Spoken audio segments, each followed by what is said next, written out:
Hello, good evening, everybody. Now, I hope that all of you are here still. Now, the question here, I don't know what happened, but I had to restart my computer again to come online. So, we will talk about the subject anyway. And hopefully, those who are still here, yeah, we have two of you here. That's good. Now, we were talking about last week about the sacred union, okay? Now, I was just reading yesterday on the news that there's been, this is only in Malaysia, there's been a lot of divorce, usually more than what it normally is. So the question is this: why? I mean, this is the time when a couple can be together. Immediately of the problems. I mean, maybe they're not earning enough money, there's a lot of financial stress, but it's time to be together. So if you're a couple, then you should enjoy living and spending the time getting to know each other. Now, the question here is, why isn't it so? Why is this stress in a marriage that happens when two people who are supposed to be in love are together? I mean, you're meant to find strength in a relationship. And if there is financial stress, then the strength itself allows you to go through the stress. But what happened here is this: they end up divorcing each other or applying to divorce, which means, in the first place, do they really love each other? Then we always question, is this, what is this love?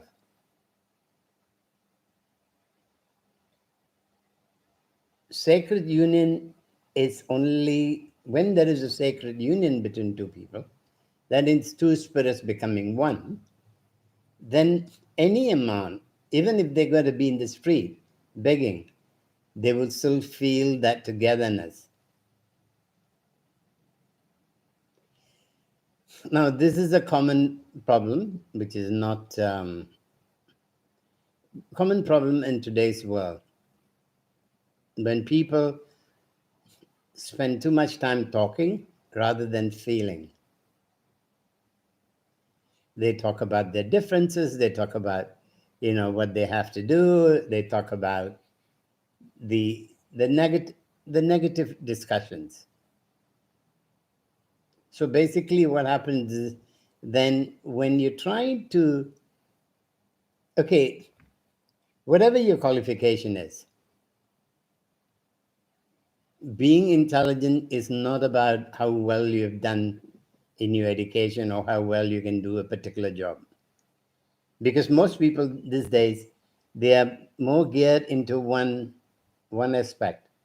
They learn to memorize things, they learn to pass exams, they learn how to get a job, and they try to live within that framework. So the essence of feeling the divinity within is not there. Now, when we talk about divinity within, first we have to remember that we are God, goddesses on earth. So that is the divinity that we have. We are divine because we are born in the image of the god or goddess.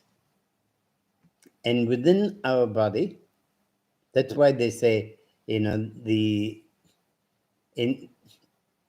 who know a bit of Tantra or know a bit about Shiva, you'll find that the moon is on his left eye is the moon and the right eye is the sun.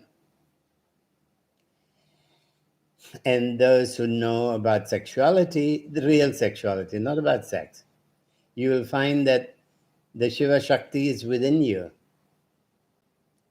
So now, if Shiva and Shakti is within you, so what is it inside of you that is wrong that makes you lose that focus on trying to feel that energy, live within the framework of the energy, instead of sitting down and having discussions, talking? I was just talking to one of my students today that when you have dinner, you don't talk, you eat.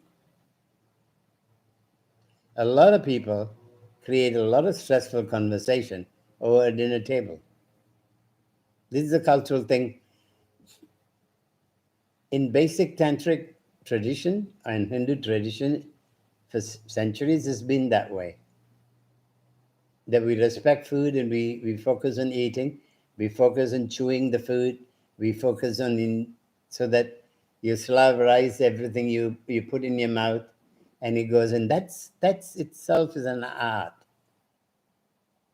It takes art, patience, but no, everybody is busy talking. So when you talk and eat, you're not actually digesting your food. You're not chewing your food properly.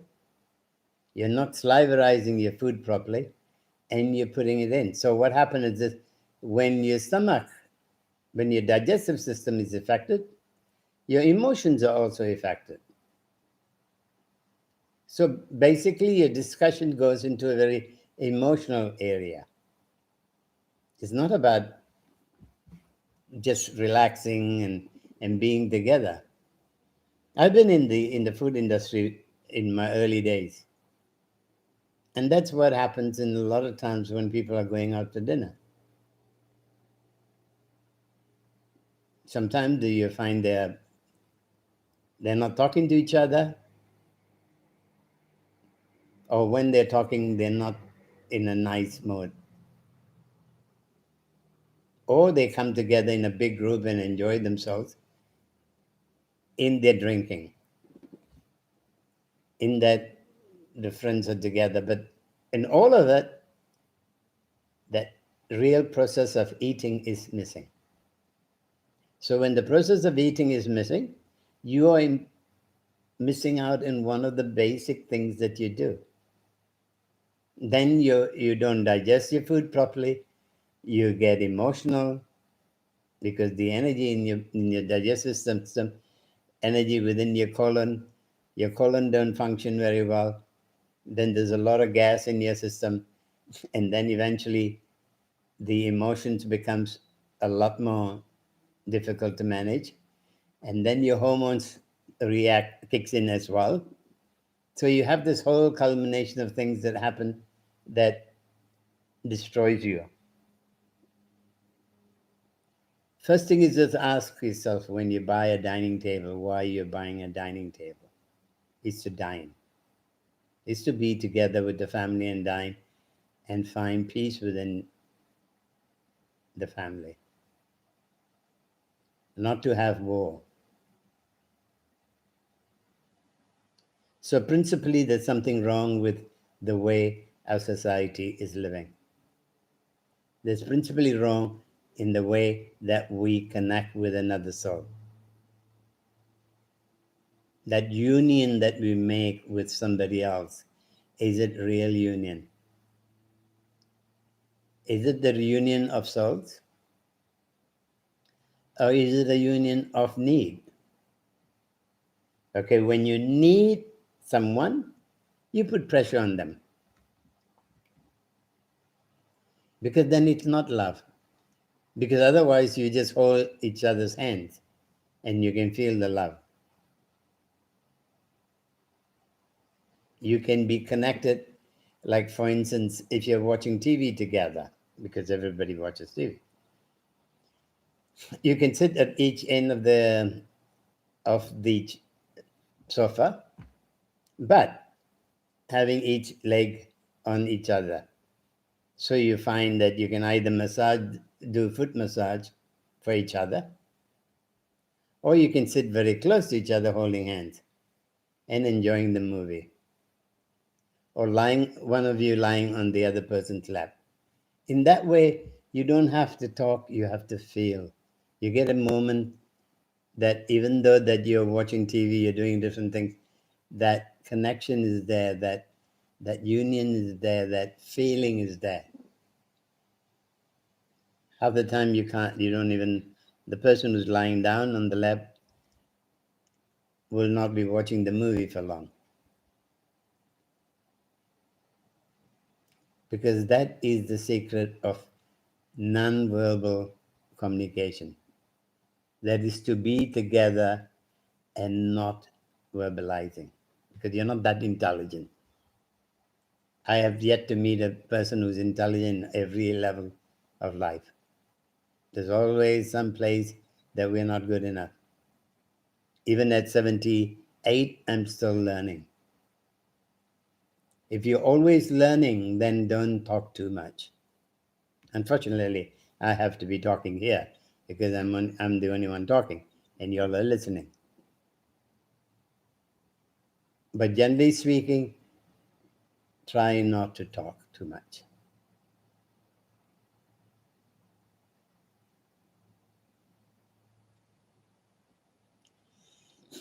Kali, if you remember, even Kali goes to feeling. Desire is always there. If you find most of the mantras, okay, Kleem, when you have the word Kleem, it's karma, it's desire. So desire and feeling goes well together. Feeling, even to know Kali, you got to feel her. If you don't feel her within yourself, then you don't feel Kali. Okay, the Kleem mantra is for Kali, it's for Kamaraja, it's for water. And water is related to emotions. So a lot of mantras you have the Bija mantra Kleem. Or you have the Bija mantra Hirim. Even when you do Kali mantra, you go Kareem, Kareem, Kareem, Hirim, Hirim, Hum. So you have that. And the Bija mantra Kleem also goes to your base chakra or your second chakra. So in that way, your feeling is always connected to your spiritual journey. The thing is the feeling it's the greed that goes with feeling, that you desire to have something. If I do this to me, I'm feeling me. So feeling is always very important.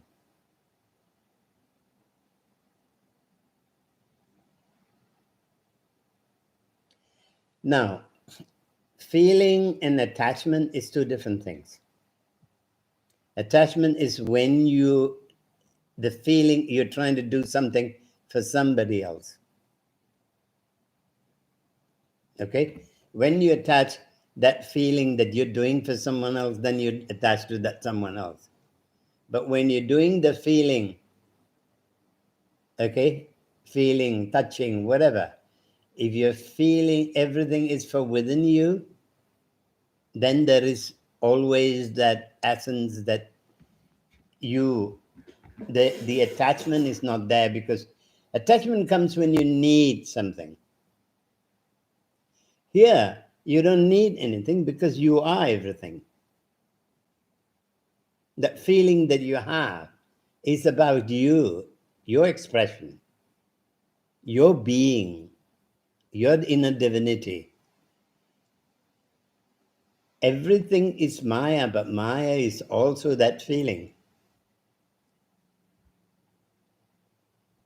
So that is why in Tantra, desire is something that you use desire. Eventually, all becomes nothingness.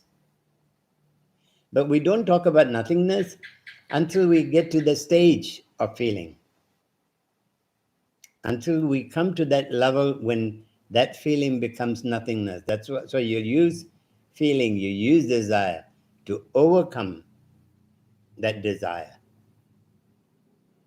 When you are united within yourself, if male and female is united within yourself, then you go beyond all those feelings. But first you need to learn how to go beyond all of this. So how do we go beyond this? That's the most important question. Now, we can sit down and do a lot of studies, okay? We can do a lot of research. We can study about God, know about the cosmos, know about the stars, know everything. But the bottom line is this: do we know what makes us click? Now, to make us understand what makes us click, we have to do, like for instance, when I do, I want to feel the frequency of the sound. In feeling the frequency of the sound, I know which distance it goes. If I go to and sense that I don't want to feel, I just want to do mantras, then you can be doing mantras for a long time without knowing what it's doing. So feeling is absolutely important. Now the question of no mind, and it's the mind is always there. Every cell in your body has a mind. Mind is not just the brains. It's the brains that goes bananas. That you want to have it under control. Not actually under control. You want to calm it down so that it doesn't make too much noise. But as far as the mind is concerned, every cell has a mind. You know, when you have an emotional reaction for certain word or deed, everything, a lot of time that comes from within your cells in your body, not your brains. Your brain is only interprets that feeling that comes out of your cells. The storyline, the picture is from the cells, not from the mind interprets the picture. The same thing when you talk about Kali, okay? It's the cream is the basis of Kali. The bija sound is what creates the character. So cream has a meaning without meaning. That sound creates a certain feeling.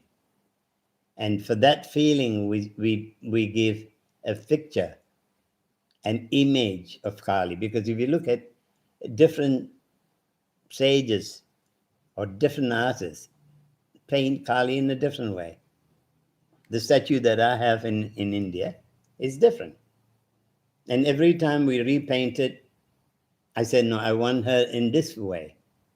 So I can make the artist make her face look very fierce, or I can make the artist make her face look very soft and beautiful.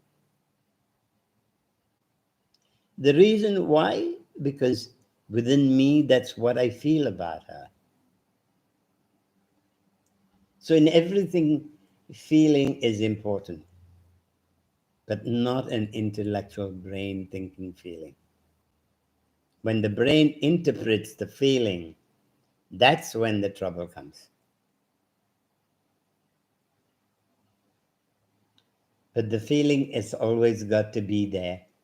And this is where we have to start learning. There's a big difference between I love my wife. I love my wife. So it's not that she is loved because of her. It's because I love her. So when she doesn't want to be my wife anymore, I dislike her. Isn't that crazy? When you love someone, there's no question of whether they want to be with you, or they want to give you anything, or they don't want to give you anything. That your joy in loving them and giving them and serving them is the only important feature, because it's all about you expressing yourself. That's why when I used to cook, I used to enjoy cooking because I expressed my love through cooking. And when people eat the food, they can feel that love. I had used to have a lot of people that came and said, it's funny, when I come to your restaurant, I eat very little and I feel very full.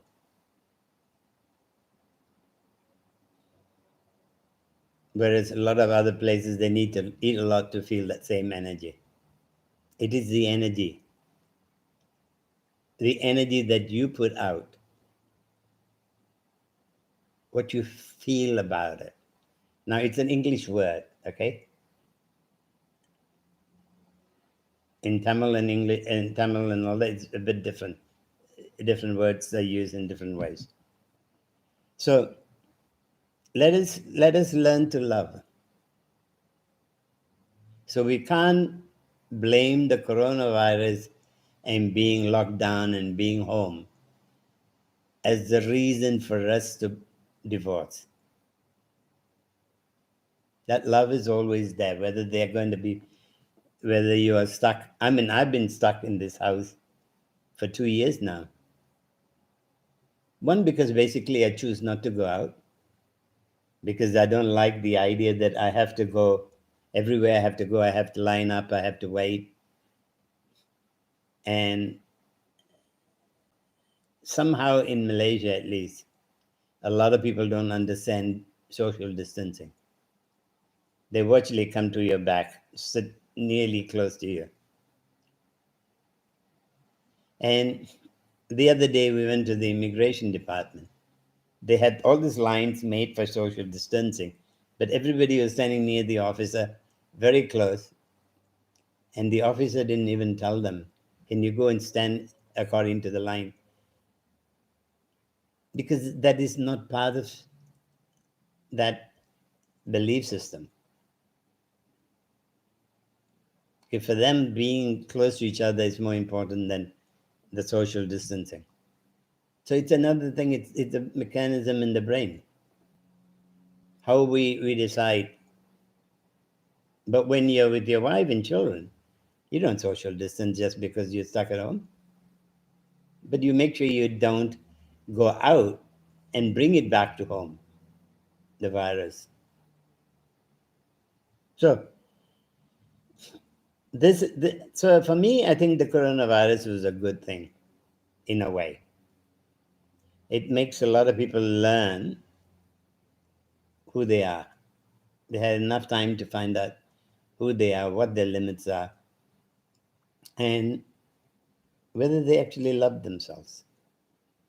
Now, if you love yourself, then you can love somebody else.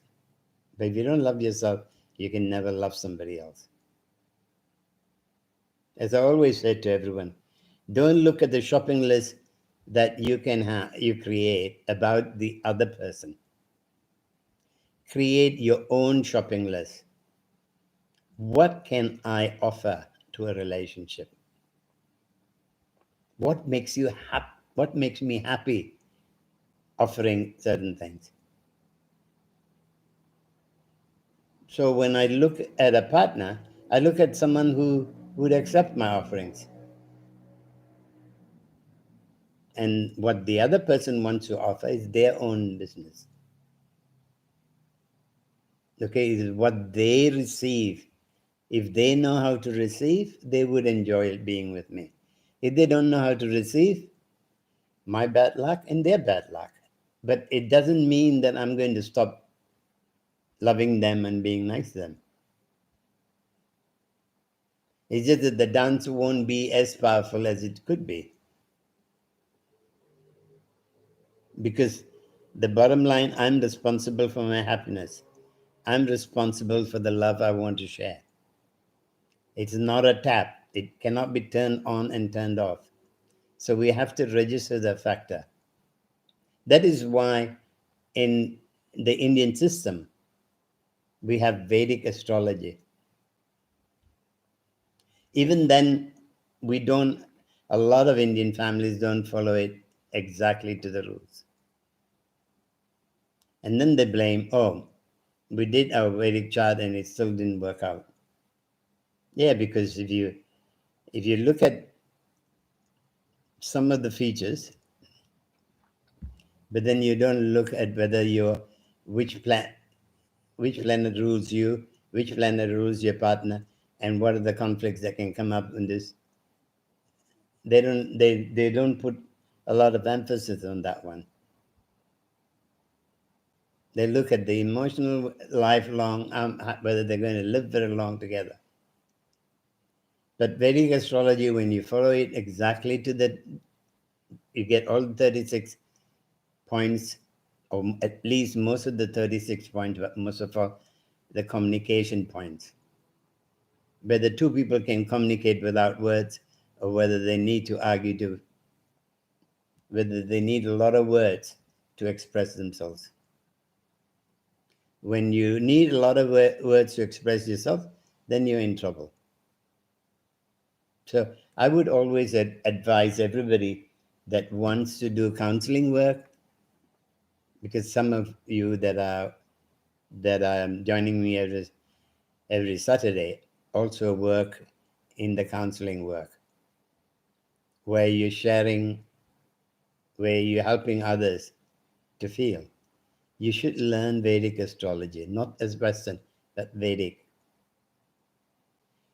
Because Vedic astrology emphasizes a lot on the moon. That's your emotion, that is your feeling, that's your being. And then only the ascendant, and then the sun. So when you combine all this understanding, then you find that you can help everybody else that you're sharing knowledge with how to feel right.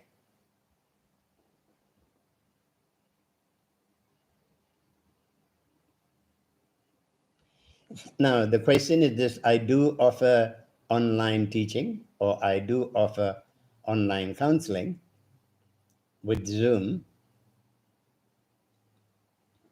Okay, but that you have to make an appointment, and before that, email me, tell me what you want, where we're going about, what we want, and then I'll tell you whether you can either do. I do two things, because this is answering your question. I teach online, which is 6 sessions over 6 weeks, and each session is 1.5 hours. That's the most economical way of, because having a conversation is one thing, learning is another thing. But if you want to have a conversation with me only for an hour, one-off conversation, it costs 135 US per hour. Okay, then I also teach people, if they come to Malaysia, for 30 days where you learn how to do Agni Homa.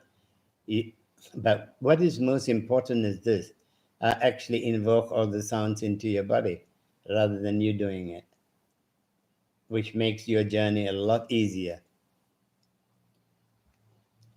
It's what I call the art of making love.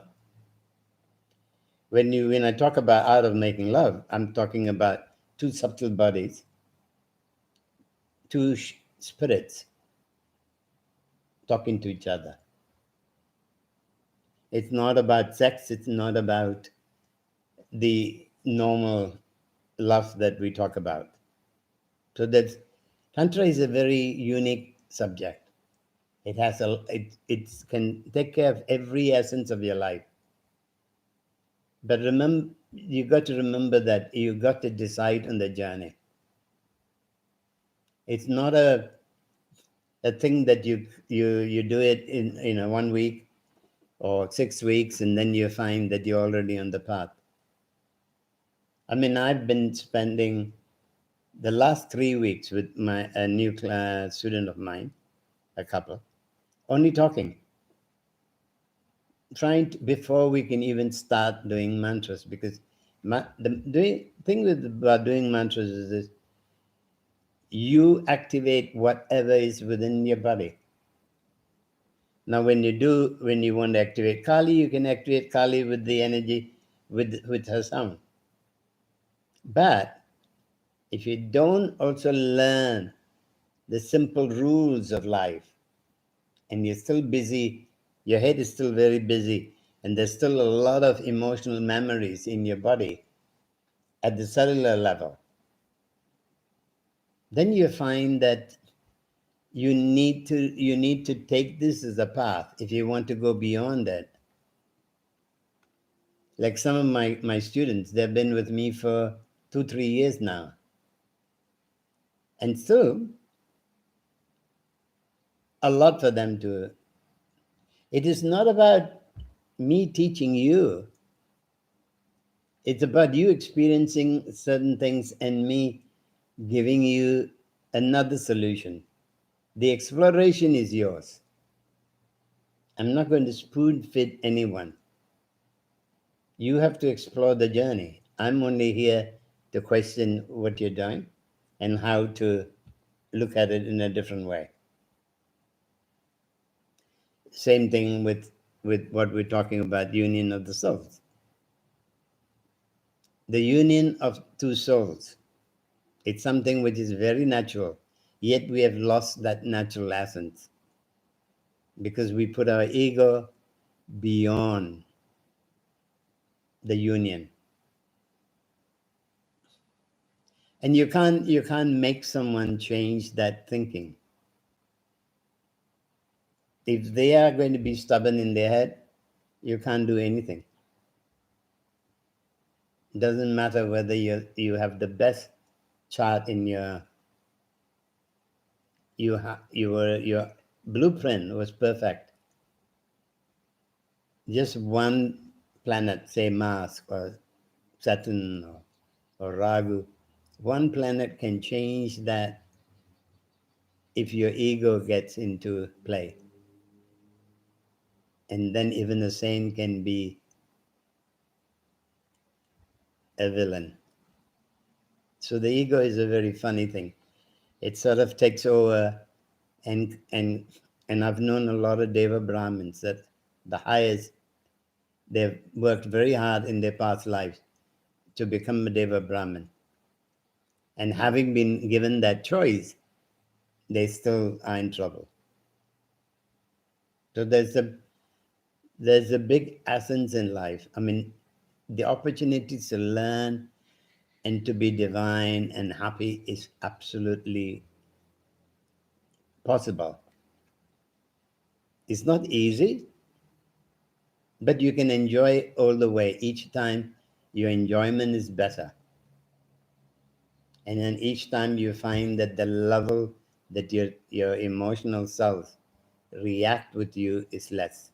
In the beginning, it'll be a lot of real turmoil because you're releasing them.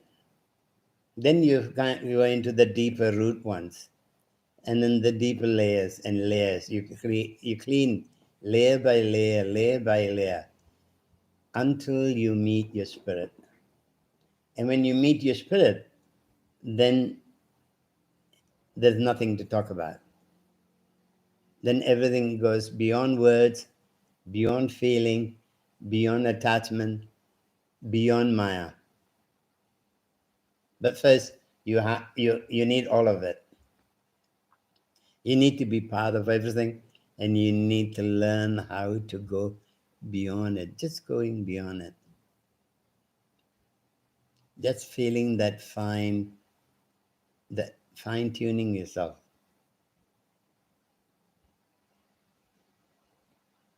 Fine tune each time. So you need to also commit yourself for not 10 minutes here and 15 minutes. A lot of times when people say, can I spend, 15 minutes, a day, is it enough? No, I would say minimum 2 hours. For those who really want to change, minimum 2 hours. If you're not ready to change, 15 minutes, you're not going to go anywhere. You're just starting each time, each day, you're just starting. Imagine the amount of layers. It's not your fault that you have created a lot of layers of clouds around your every chakra. That's what the 20th century is all about. That's what is happening to us. So you can't blame yourself, you can't blame your parents because they don't know how to take care of you when they're supposed to be caretakers. No, nobody's fault. The intentions are all beautiful. Like I had another student who said, I get angry with my parents every time. So I asked them, do your parents love you? He said, yeah. They give me everything I need, but I'm angry with them. The only reason he's angry with them is he hasn't got that, that nice saying in Hinduism and Tantra is Mata, Pida, Guru, and then Devam. Mother is your first guru, father is your second guru, and a person like me is a third guru, and then only God. If you bypass your father and mother and hope to go to a guru and find God, you'll never do it. So you got to resolve your issue with your parents. You got to learn gratitude. You got to learn love. You got to learn how to love them. Immaterial of anything. You won't give up your parents because you can't give up your parents. You'll give up your wife or a husband. But you're always fighting with your parents. There's always a negative, there's always an issue. Now remember that you chose them. You came into their life, you created all the headache for them. And they don't know how to deal with you because they're not been trained. Like I always say, you want a car, you want to drive a car, you need to go and learn driving tests and you got to pass the test to. You want a job, you have to get a degree or a certificate or some qualification. Anything in life you want, you have to spend time getting it. But to have a baby, Olia, you don't even put so much emphasis on it. Hello? You don't put any emphasis on it. You take it for granted. And in modern days, they get married, they take birth control, and then they say, let us first get settled down. Let's buy a house. Let's do this, let's do that, and then have a child. And a lot of times, by the time you can't have a child because something went wrong with the womb of the woman because her feeling that needing to be mother was not fulfilled. Okay, then when they want to have children, they can't have a child. And then when they want to have a child, they're always trying to, then the sexual act that they're having is to have a baby. So they become beggars. So the souls out there don't want to come to a beggar. They have already enough problem trying to come to earth, to a family that can actually nurture them to grow. And then even that is a problem. Imagine coming to a parent that's desperate to have them, who have probably a weaker womb than what it could be when they first got married. There's so many things. We are interconnected, the whole universe. So your parents gave you a passageway.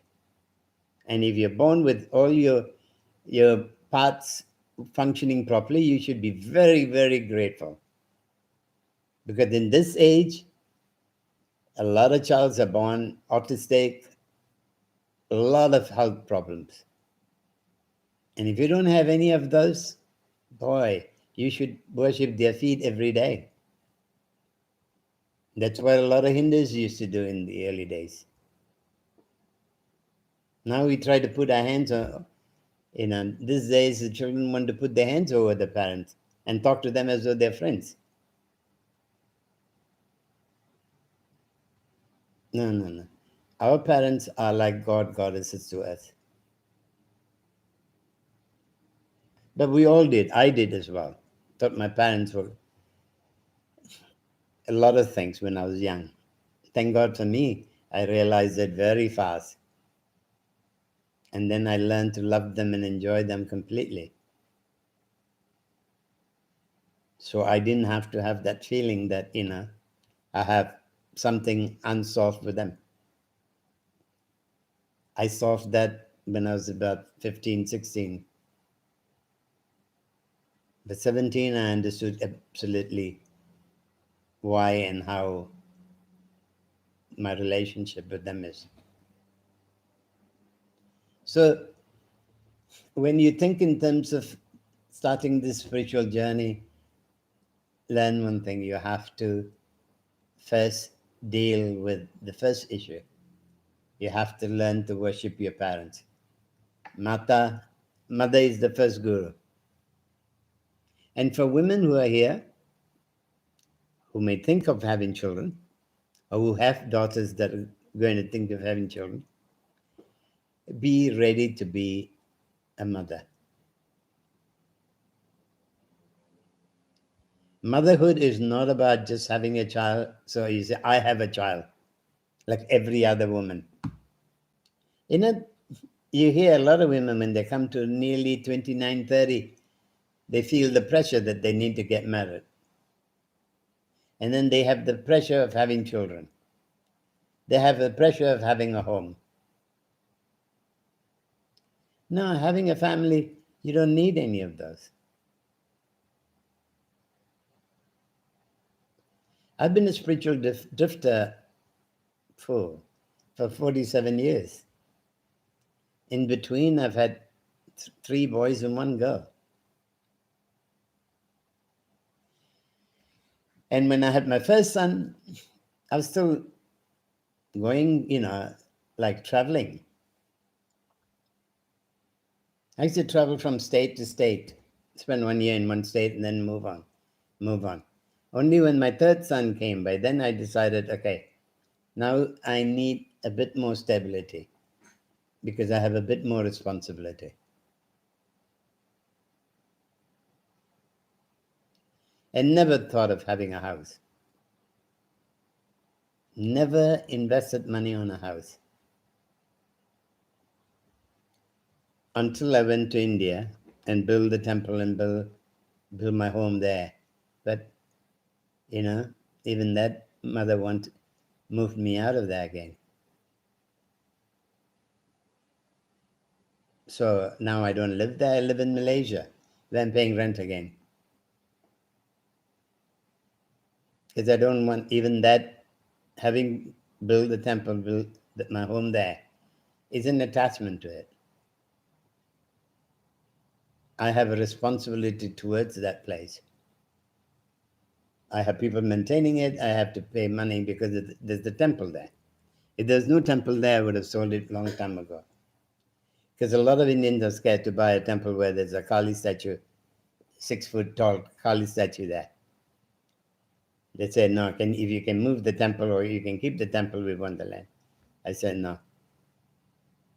If I sold the land and kept the temple will be useless because the whole village of Indian village will come right in front of the temple and they make a racket of noise. So remember always that you're here on a journey. And to fulfill the journey, you need the energy of Kali, Durga, the 10 wisdom goddesses actually, if you can focus on. And each of them have a character. And you have to learn how to invoke each of these characters. But the most important thing is this, you need Chinnamasta, first you need Ganesh, always. Then you need your inner gurus, Brahma, Vishnu, Shiva, Jupiter, Dakshinamurti. And then you got to honor the outer guru. And then you have Kali. At least for me, it's Kali. Okay. So I find that very important. Kali, Matanji, and Kamlamika. Kali gets rid of all the negativity within me. The demons within me, she destroys. Matanji gives me the wisdom to live in harmony with the situations that I am put into, and not complain and moan and groan and find, misery out of it, but to find joy in it. Then I want Kamlamika, because I want to feel inner prosperity. I want to feel rich. Not rich with money.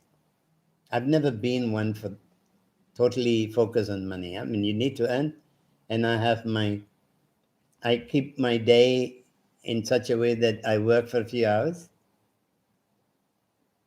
So I make sure that I have enough income to keep supporting me. I don't need to be rich. If I wanted to be rich, I would have taught different parts of Tantra. It's about living. For me, Tantra is about living. And I like to make sure that a lot of people get the simple truth about life rather than the complex essence of life. So then you have Matanji. And then you can add, if you want to balance your male and female within your own sexuality, and you want to unite your sexual energy to your third eye, then you need Chinnamasta.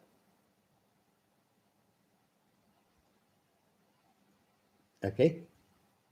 So even if you can do these 4 mantras, you're doing well. But the question is whether you do 4 mantras or 10 mantras, you still need that 2 hours of commitment. One go is perfect. If you can't, at least in 2 goes. And then when you go to sleep, you have to learn to say hello to the divine. And when you get up first thing in the morning, like when I go to sleep, I always do Ganesh, I do Kala Bhairava, I do Lord Shiva, I do what is this, Krishna, actually Vasudeva. Then I do Dakshinamurti, Kali, and I also do Dhanvantri, so that when I'm sleeping, my cells can repair itself better. So Dhanvantri is the doctor. His energy is to heal.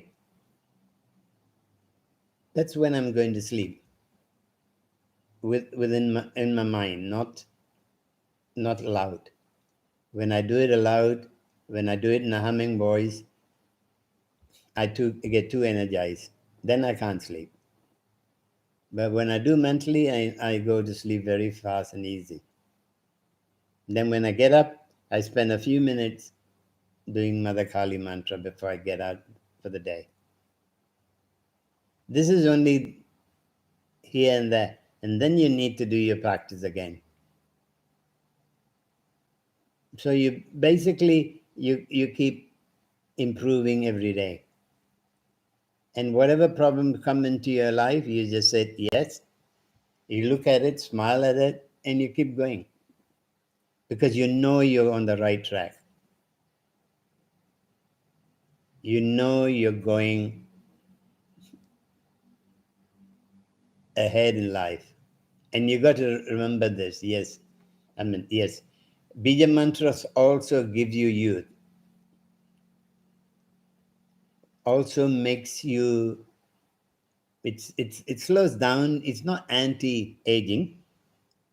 It slows down your aging process.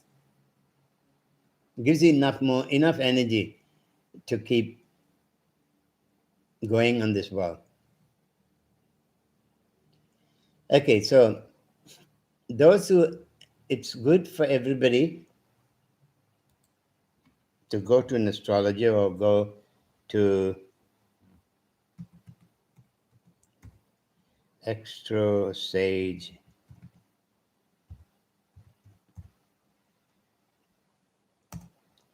extrasage.com, put your date of birth, time of birth, and place of birth, and then click. And you can, you've got to also put longitude, latitude of where you're born. And then you click, and then you go and see what your nakshatra is at. Then those of you who are enrolled in the School of Hindu Tantra, I have very nice classical interpretation of all the different houses, how the planet and all the nakshatras. It's not like what you find commonly available. And there you will find what your character is. What are your strong points? What are your weak points? And how each time a planet moves house, how the nakshatra responds to that. Okay, basically it's based on your nakshatra.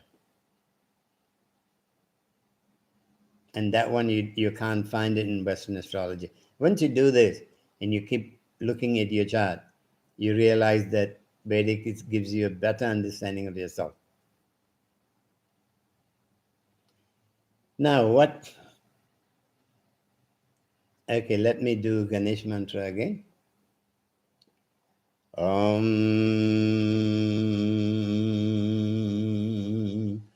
Shreem Hreem Kleem Glum Gang Ganapadaye Namaha Om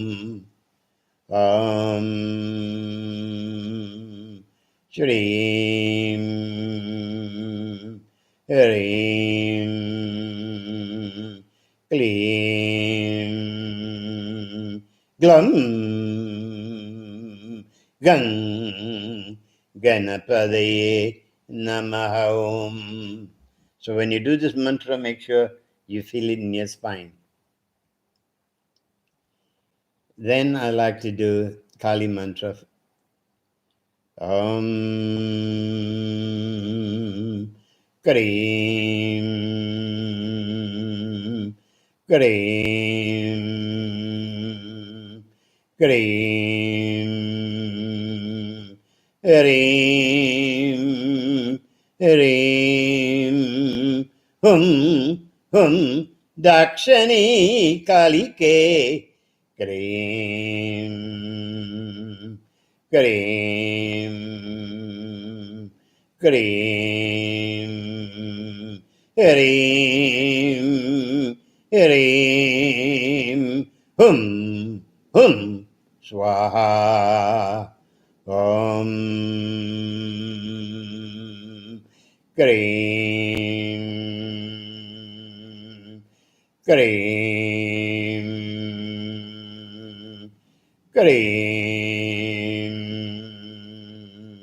Hareem Hareem Hum Dakshanina Kalike Kareem Kareem Kareem Hareem Hareem Hum Swaha Om Kareem Kareem Kareem Hareem Hareem Hum Dakshanina Kalike Kareem Kareem, Kareem, Kareem, Kareem, Hum, Dakshani, Kalike, Kareem, Kareem, Kareem, Hareem, Hareem, Hum, Swaha. The next is Matanji. I'm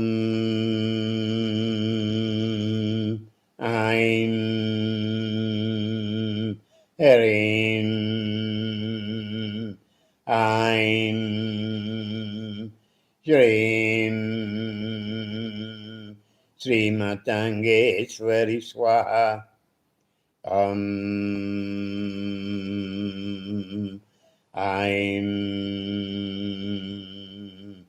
Hareem, I'm Shreem, Srimatangeshwari Swaha.